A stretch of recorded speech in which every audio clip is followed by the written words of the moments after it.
Bonjour et bienvenue dans cette vidéo. Je suis heureux de vous retrouver pour vous parler à nouveau de décodage psycho-émotionnel. Alors pourquoi à nouveau? Simplement parce que j'en ai parlé dans une vidéo précédente et je trouvais opportun d'apporter un petit peu plus de précision sur le travail que je propose, qui est un peu différent de la kinésiologie et du décodage biologique. Un nom, alors un nom, eh ben, il faut bien donner des noms aux choses, même si parfois cela est réducteur. Alors le décodage que je propose est bien plus qu'une analyse psycho-émotionnelle. Vous l'aurez compris, je travaille sur tous les plans de l'être, en passant du physique jusqu'à l'âme, en passant par l'émotionnel et l'inconscient. Donc, en quoi consiste ce travail de décodage psycho-émotionnel, pardon? C'est un mélange d'analyse, d'intuition et de guidance. Alors quand je dis guidance, c'est simplement parce que en tant qu'énergéticien, je travaille toujours avec des énergies particulières et toujours accompagné de mes guides et parfois même de mes ouvrages et de mes livres pour essayer de creuser un petit peu sur les analyses. D'accord? Donc du coup, je suis toujours connecté à mon ressenti et au guide de la personne et au mien. Donc après avoir bien entendu posé le cadre de la problématique, donc problématique qui peut être problématique de santé, problématique professionnelle ou personnelle, après avoir posé les questions nécessaires à la compréhension de celle-ci, le décodage va enfin pouvoir commencer. Je me base d'abord sur la symbolique. Je donne un exemple, lorsqu'on a mal au genou, il y a une symbolique générale, et puis après on va approfondir cette symbolique pour savoir si en effet elle est opportune dans cette on va dire, configuration. Donc j'approfondis, bien sûr, mon analyse et mon décodage, tel un détective. Le but est de valider ou d'invalider cette dernière, et puis d'approfondir toujours pour être le plus juste possible. Je suis alors à l'écoute du message du corps, des messages du corps, des messages de l'inconscient et de l'âme de la personne qui vient me consulter. La différence majeure entre le décodage que je propose et puis le décodage biologique ou encore la kinésiologie est que même si l'approche est similaire, je vais un petit peu plus loin en travaillant aussi bien sur les mémoires physiologiques que sur celles de l'âme et des émotions.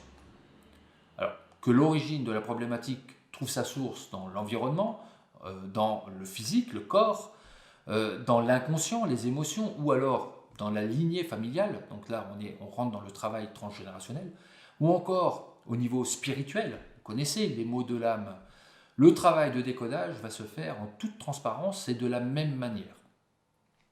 L'objectif est donc de déterminer la cause ou les origines, s'il y en a plusieurs, d'une problématique afin de la régler.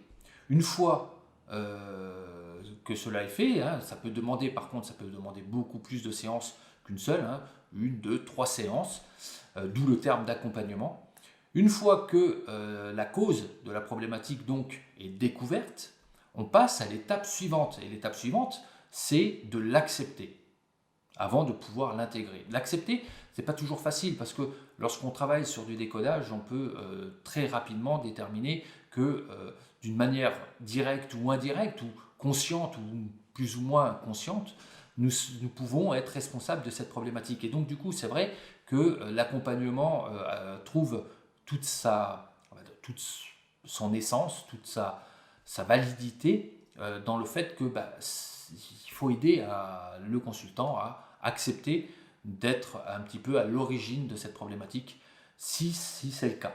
Si c'est un problème transgénérationnel ou, on va dire, un problème de souffrance de l'âme, c'est tout à fait différent.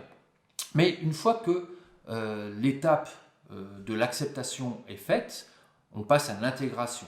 Et enfin, vient le travail visant à régler les origines de la problématique. Généralement, je suis toujours en mesure de résoudre ces causes en utilisant mes outils énergétiques, spirituels et thérapeutiques. Je procède alors Je viendrai en détail dans une vidéo après, hein, mais en gros, je vais faire comme on dit en kinésiologie, je vais déprogrammer la mémoire émotionnelle tout en laissant le souvenir intact de la problématique, mais on va changer quelques informations au niveau de la déprogrammation pour que le stress physiologique puisse disparaître. La solution, si la solution n'est pas à ma portée, si elle est ailleurs, par exemple, si le consultant a juste besoin de parler, je le guiderai vers une solution plus adaptée, comme aller voir un psychologue, une psychothérapeute, ou si c'est un problème lié à la régulation de la nourriture, aller voir quelqu'un qui va aider dans ce sens. D'accord ? J'espère que cette vidéo vous a plu et vous a apporté plus de réponses sur ma manière d'aborder le décodage. Dans une vidéo suivante, je parlerai un petit peu plus de la différence entre les causes et les conséquences et vous découvrirez pourquoi le travail de décodage est si efficace pour l'évolution du consultant. Je vous dis donc à très très vite et je vous dis bonne journée. Au revoir.